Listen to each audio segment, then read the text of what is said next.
Well, question number 1 deals with enterprise security architecture. Question number 1 says, which software firewall is suitable for development across multiple cloud service provider and secure lift and shift application? Well, question number 2 deals about security operation and incident response. Let's see. A security architect is working with new customers to find a vulnerability assessment solution that meets the following requirements. A. Or first, fast scanning. Secondly, the least false positive possible. Thirdly, signature-based.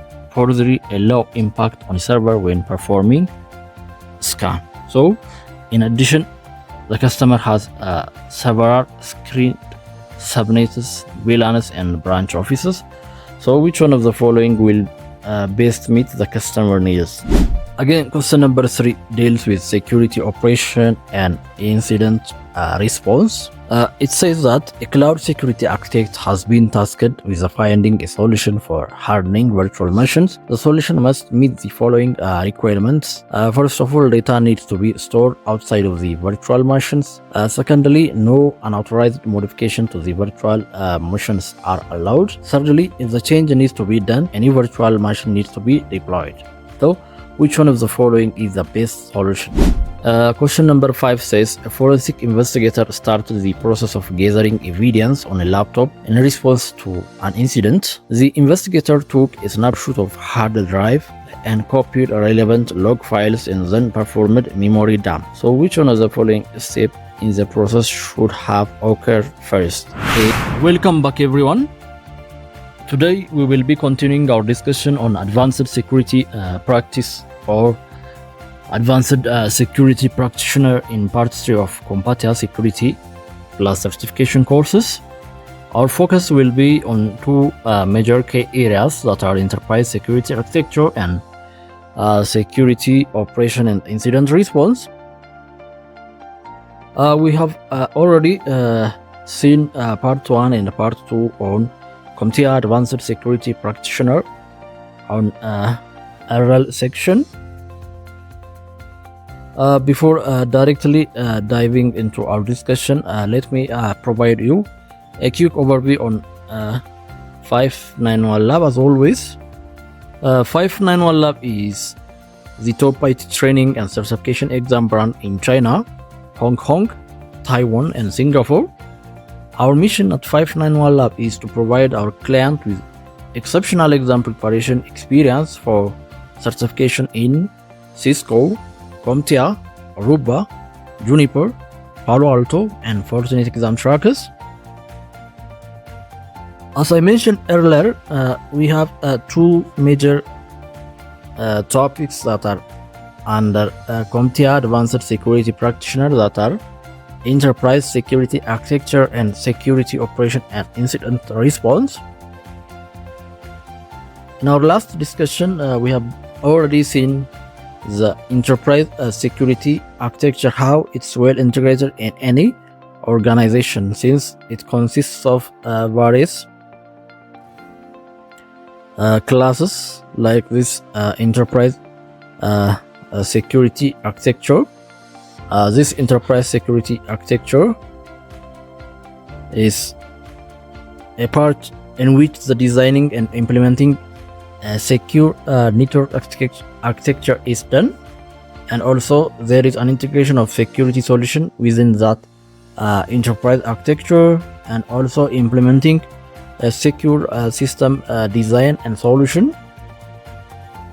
Under this enterprise security architecture, there are security technology architecture, there are security operation, there are security governance, and also corporate risk management. Especially this corporate risk management is especially deals with analyzing any risk scenarios and mitigating the risk in various scenarios or contexts, and also implementing security policies, procedures, and control to meet any security requirements or compliances, and also integrating security into business process to make the right decision or any correct decision.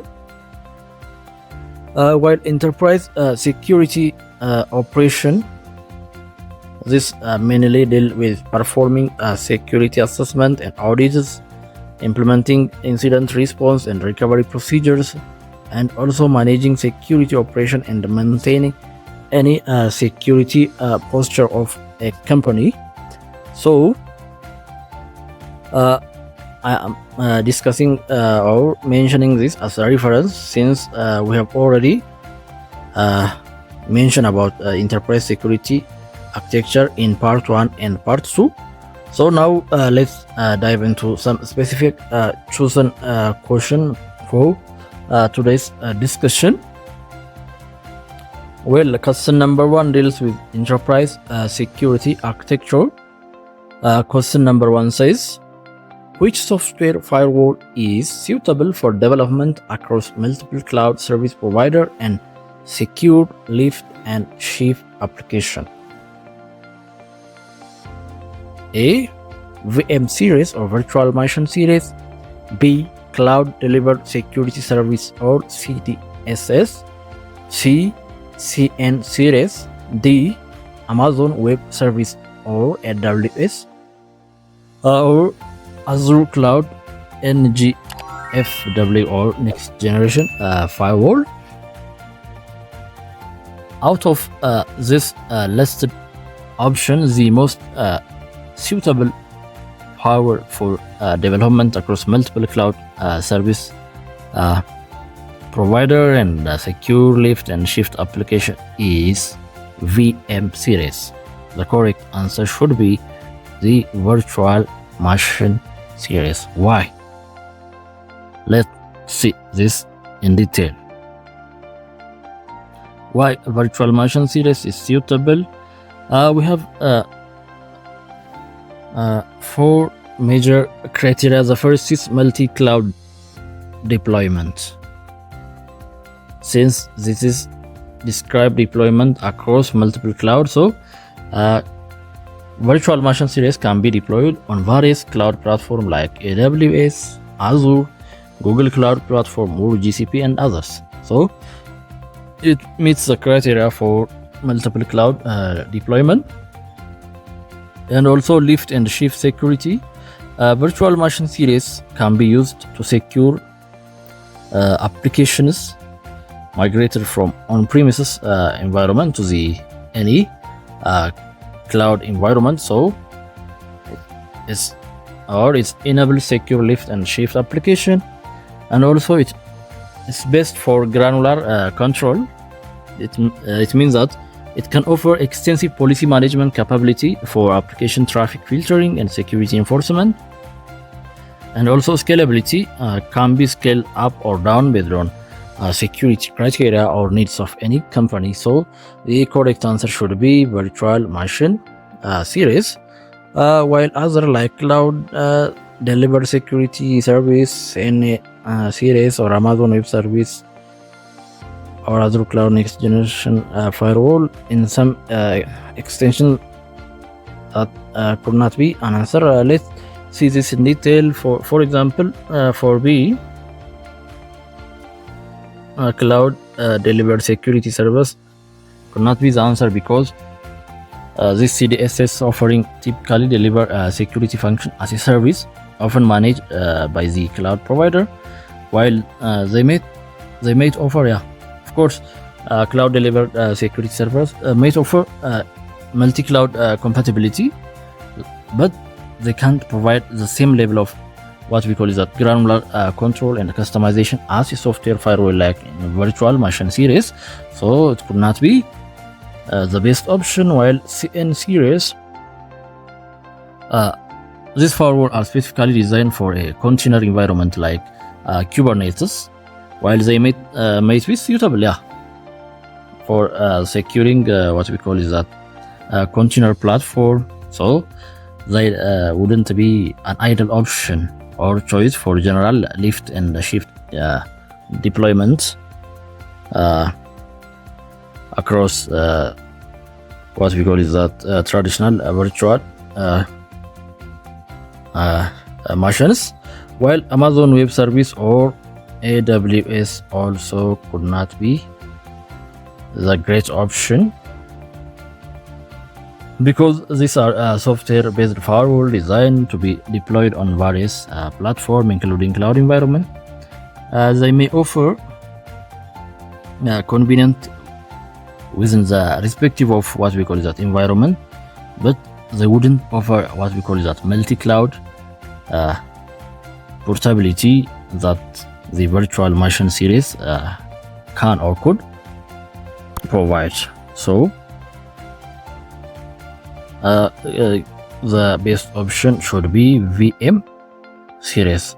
In general, other options might have their own strengths, but the virtual machine series combination of multi-cloud compatibility, lift and shift security, granular control, it makes it what we call the suitable for this given scenario. So the correct answer should be virtual machine series. So we've done question number 1. Well, question number 2 deals about security operation and incident response. Well, let's see. A security architect is working with new customer to find a vulnerability assessment solution that meets the following requirement. A, or first, fast scanning. Secondly, the least false positive possible. Thirdly, signature based. Fourthly, a low impact on server when performing scan. So, in addition, the customer has several screened subnets, VLANs, and branch offices. So, which one of the following will best meet the customer needs? A, authenticated scanning. B, passive scanning. C, unauthenticated scanning. D, agent-based scanning. So the correct answer should be agent-based scanning, or D should be our correct option. Well, this is deals with security operation and incident response. To choose what we call is that a vulnerability assessment solution that are done under given criteria. So agent-based scanning is the best solution for customer needs, since the provided requirement should be met. For example, first criteria is fast scanning, so agent-based scanning is fast, since while not always the absolute fastest, but agent-based scanner can provide relatively quick scan compared to the other mentioned scanning methods that are listed under choices. So especially when considering multiple location, agent communication and streamlined scanning process can offer advantage. Secondly, the least positive false positive possible. Agent-based solution can leverage deeper system inspection and access local data, potentially reducing false positive compared to the technique that are rely solely on network traffic analysis. So agent-based scanning is the best. Also, third is the signature-based. Many agent-based scanner utilize or use the signature-based detection to identify vulnerability in software, operating system, or any configuration file, or any other what we call is that critical infrastructures.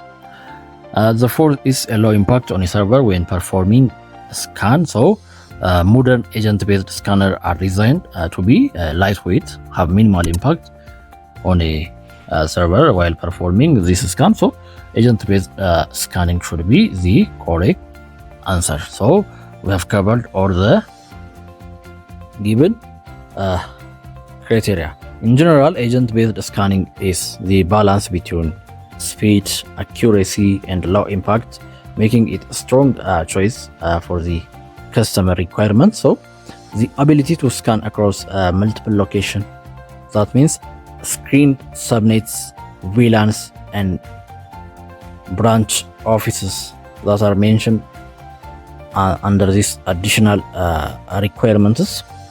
This additional requirement, agent-based scanning will deployed on individual system source.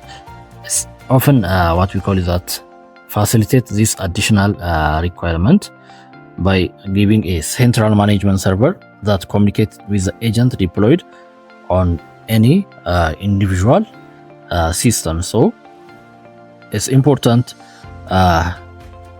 consider that the best option is agent based scanning among the listed option. Let's quick review the other option. Authenticated scanning could not be the correct answer, since authenticated scanning can be a good method of scanning, but it often requires a credential and can be slow due to establishing a connection and interacting with service on a target system.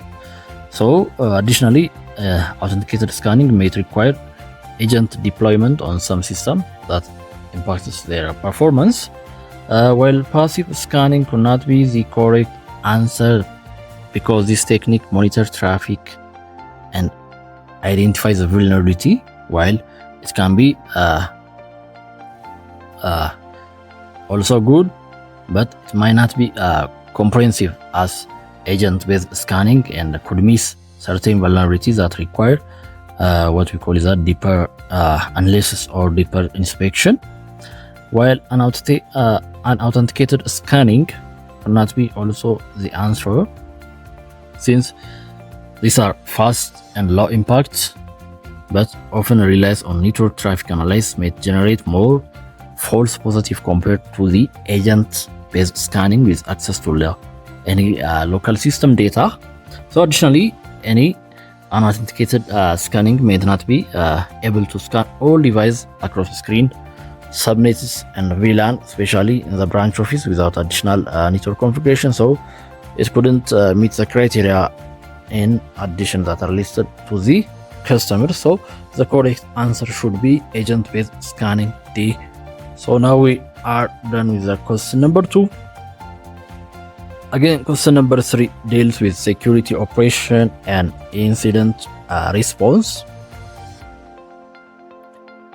It says that a cloud security architect has been tasked with finding a solution for hardening virtual machines. The solution must meet the following requirements. First of all, data needs to be stored outside of the virtual machines. Secondly, no unauthorized modification to the virtual machines are allowed. Thirdly, if the change needs to be done, any virtual machine needs to be deployed. So, which one of the following is the best solution? A. Immutable system. B. Data loss prevention. C. Storage area and network. D. Baseline template. Guess the answer is A, which is immutable system. Immutable system should be the correct answer. Immutable system. So the correct answer should be A. Why? Why is the correct answer? Let's give you a quick overview. Why is the most suitable answer? Immutable system meets all the criteria that are specified on this requirement. For example, data stored outside of virtual machine. Immutable system typically store data on a separate volume, or what we call is that any dedicated storage service, ensuring data remain intact even if the virtual machine itself is compromised. This is the first. Secondly, no unauthorized modification. Since immutable systems are designed to be read-only, preventing unauthorized changes to the virtual machine configuration or software. This means second criteria. Third criteria, new virtual machine deployment for changes.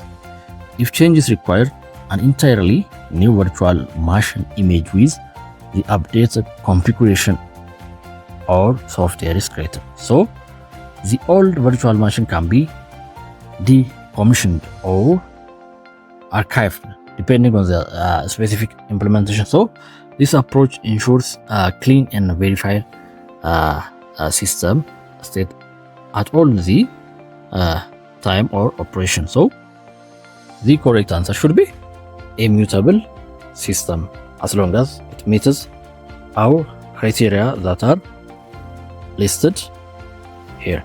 So why not the other choice, data loss prevention, storage area network with line template? Let's see about data loss prevention. Could not be the answer, because this DLP can help to prevent sensitive data from leaving the environment, but it doesn't address the requirement of storing data outside of the virtual machines themselves. More DLP focus on data transit or at rest within any controlled environment, while C, storage area network, this storage area network could not be the answer, because this storage area network, or commonly known as SAN, provide a shared storage for virtual machines, but it doesn't inherently prevent unauthorized modification to the VM themselves. So the architect still needs a mechanism to ensure the integrity of VM configuration and software. So the storage area network could not be the correct answer. While the baseline template, this is the baseline template, could not be the correct answer, since this can be used to create a new virtual machine with consistent configuration, but they don't what we call it, that they don't guarantee immutable system, or they don't guarantee immutability, or they can't provide a prevention mechanism or a modification to existing VMs. So the architect needs a solution that enforces read-only state after initial deployment. So immutable system offers a robust approach for hardening VMs by enforcing a clean and verified state. So this reduces the attack surface, make it more difficult for attacker to exploit vulnerability or tamper within system configuration. So any security architect should evaluate consideration and specific needs for environment before implementing any mutable system solutions under this virtual environment, or I mentioned it as a virtual machines or any virtual environment systems. So let's dive into question number 4. Well, question number 4 is simple and easy. It deals with security operation and incident response. Application owners are reporting a performance issue with the traffic using port 1433 from the cloud environment. A security administrator has various pickup files to analyze the data between the related source and destination server. So, which one of the following tools should be used to help troubleshoot the issue? A. Fuzz testing. B. Wireless vulnerability scanning. C. Exploit framework. D. Password cracker. E. Protocol analyzer. So, this is a simple and straightforward question. Everyone should answer it correctly. So the correct answer should be A. Protocol analyzer. It should be a protocol analyzer. So E is the correct answer. Well, it's simple, straightforward. Protocol analyzer is the best choice, since pickup analysis, we have a network file that are mentioned as a pickup. So protocol analyzers are specifically designed to open and analyze capture network traffic that are stored in a pickup. So let's see. This are, for example, take a look at this Wireshark. They have a raw bits of network data. They have packet HTTP protocol, and also we have a packet list. So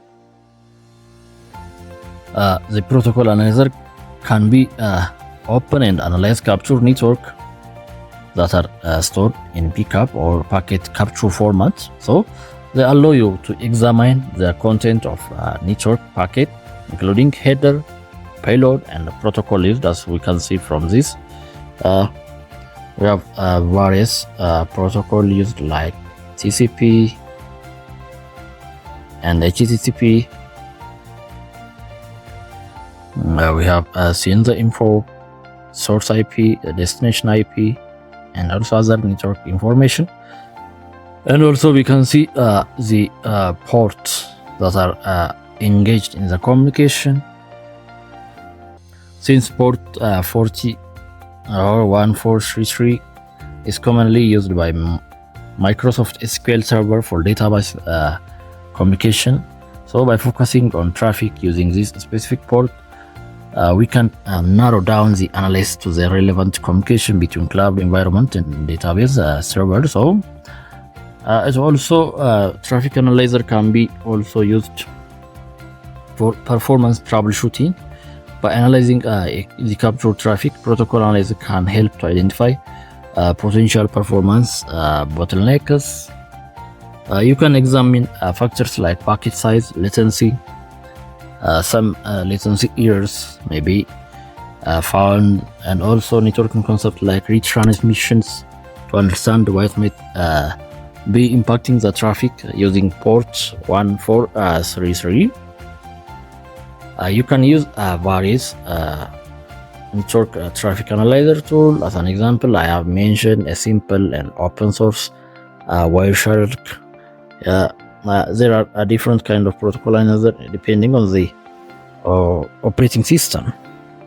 While other options like to make it quick, like fuzz testing, will not be an option, since we have seen in the earlier class that fuzz testing is a process of sending malformed data to any application to identify a potential vulnerability, while fuzz testing can be valuable for security assessment. So it doesn't directly relevant to the performance issue with network traffic. While vulnerability scanning, this wireless vulnerability scanning, they used to identify vulnerability in wireless network. So there is no wired communication like port 1433 traffic. While exploit framework, these are used to develop or utilize existing exploit to compromise any system, so they wouldn't be suitable for troubleshooting any performance issue related to the network. While the password cracker, these are password cracker are tools that are used to recover a lost or forgotten password, so they wouldn't be any help for analyzing any network traffic or performance problem. Now, question number 5 about a security operation. Question number 5 says a forensic investigator started the process of gathering evidence on a laptop in response to an incident. The investigator took a snapshot of hard drive and copied relevant log files and then performed memory dump. So which one of the following steps in the process should have occurred first? A. Preserve secure storage. A says A. Preserve a secure storage. B. Clone the disk. C. Collect the most volatile data. D. Copy the relevant log file. So which should be done firstly?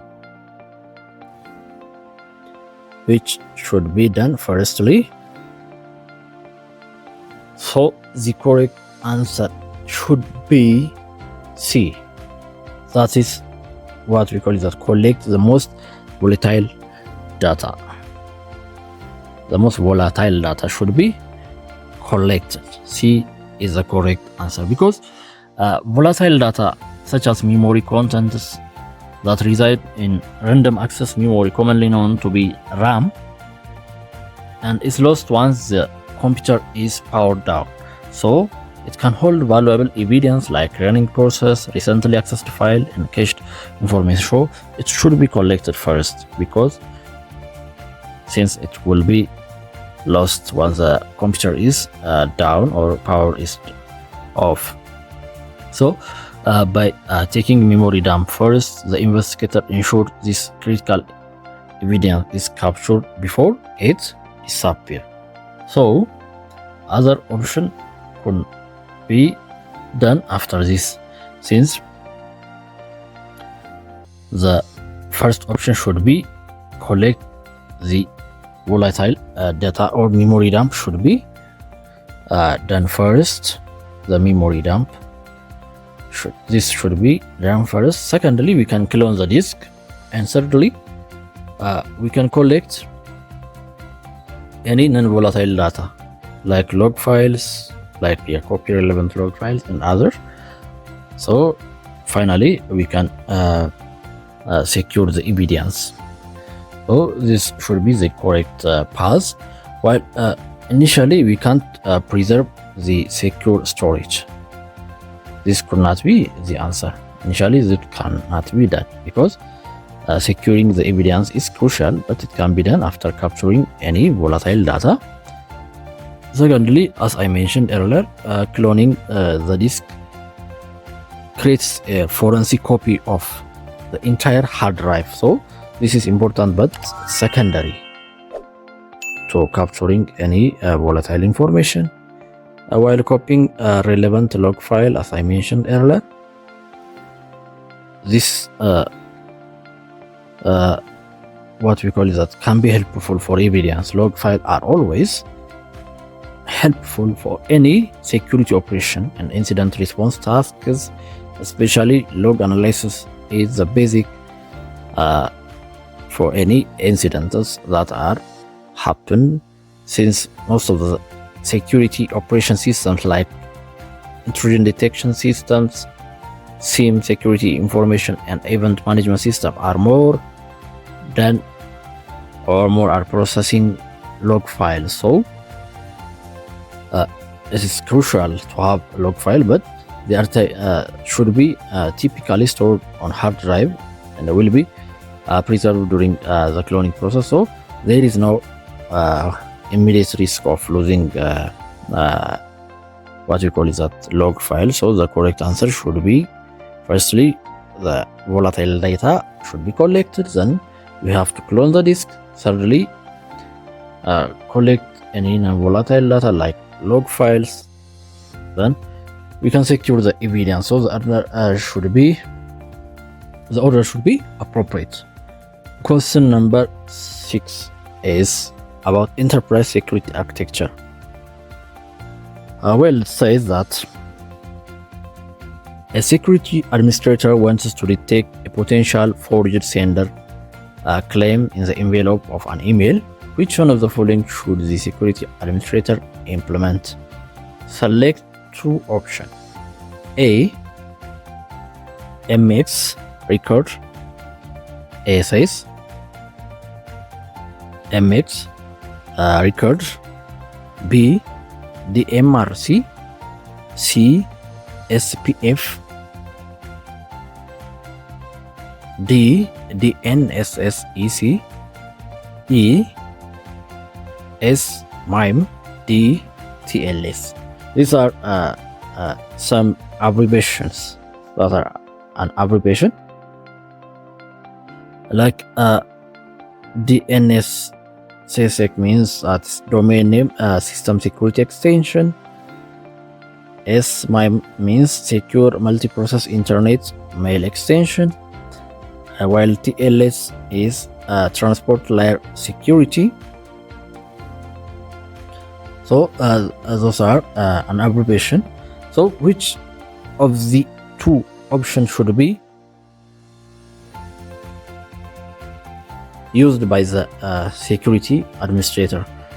We can select two more appropriate option for this question. So the correct answer should be DMARC and SPF. So the correct answer is both B and C. B and C is the correct option. Well, DMARC is simply domain-based message authentication, reporting, and conference, while SPF is sender policy framework. So most of them are abbreviations. So the best option, both B and C are the best option. So DMARC or domain-based message authentication, or B is authentication, report and conformance is a protocol allow domain owner to specify how email receiver should be handle the email that prompts to be from their domain. So DMARC provide reporting functionality enabling the administrator to see if there is any unauthorized email are being sent from their domain, or if there is any spoofing attack, while SPF is an email authentication standard. Since its name indicates that sender policy framework, it is an email authentication standard allows domain owner to specify which mail server are authorized to send email on their behalf. So by checking any SPF record of the sender domain, the receiving mail server can verify if the email is originated from legitimate source. So the correct options both B and C. So I will repeat it again.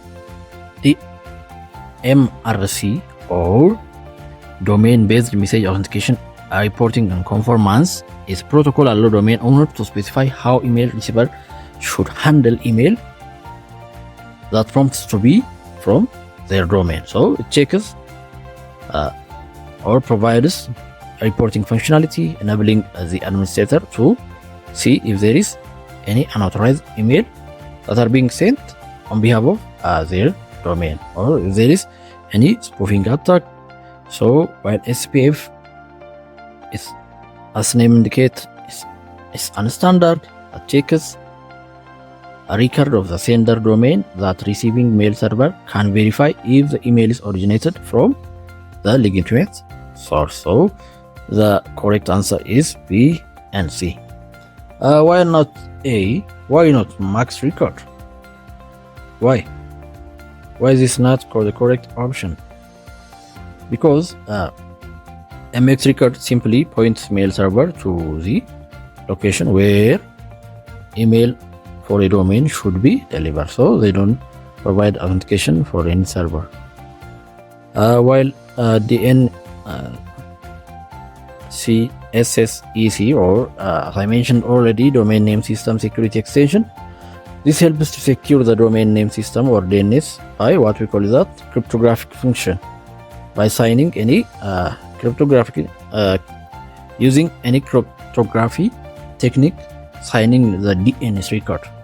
So it doesn't address directly the email sender authentication. While SRMIME, or secure multipurpose internet mail extension, or E, will not be the correct answer, since these are digital signing and encryption standards that can be used to ensure authenticity and confidentiality of the email content. So however, this cannot specifically address forged sender claims the email envelope. According to our question, this standard cannot meet the criteria. While TLS, or transport layer security, secures the communication channel between email server but it doesn't verify the sender identity. So TLS could not be the correct answer. The correct answer is B and C. Well done. Question number 6. Question number 7 also deals about enterprise security architecture. Question number 7 says the Chief Information Security Officer is working with a new company and needs legal document to ensure all parties understand their roles during an assessment. So which one of the following should the Chief Security, what we call the Chief Information Security Officer or CISO, have each party sign? A. SLA, commonly it's a service level agreement. B. ISA or information sharing agreement. C. Permission and access. D. Rules of engagement. That is simple and straightforward. The correct answer should be D, which is rules of engagement.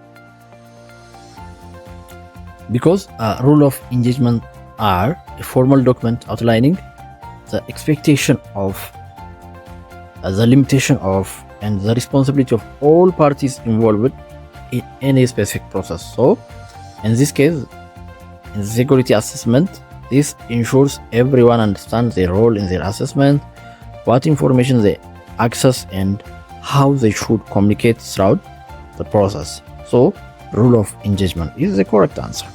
This is simple and straightforward. So why not the other option like service level agreement, ISA, or not? That's not the correct answer. Let's see, service level agreement isn't the correct answer because service level agreement is typically focused on service delivery metrics, not the specific role and responsibility during an assessment, while ISA is not the correct answer. This ISA is information sharing agreement. ISA are more relevant on or for is used for any ongoing information sharing mechanisms. So it's not any one-time assessment. So it's an ongoing information sharing what we call is that agreements. Permission and access. This might not be the section with the rules of engagement. It doesn't encompass the broader concepts or any context that are discussed in our question or requirements of our CISO, or doesn't mention broadly the context of role and responsibility. So this permission and access could not be the correct answer. Well, this is all about today's agenda. Thank you for your participation in today's class at 591 Lab. We trust that you found the material both informative and beneficial. Mastery any new skill requires consistent practice, so we encourage you to revisit the course content and continue practicing with us with assistance of 591 Lab support. Should you have any question or concern, please feel free to reach out to us. Your active involvement is greatly appreciated, and we eagerly anticipate your presence in our upcoming class. Wishing you a wonderful day ahead.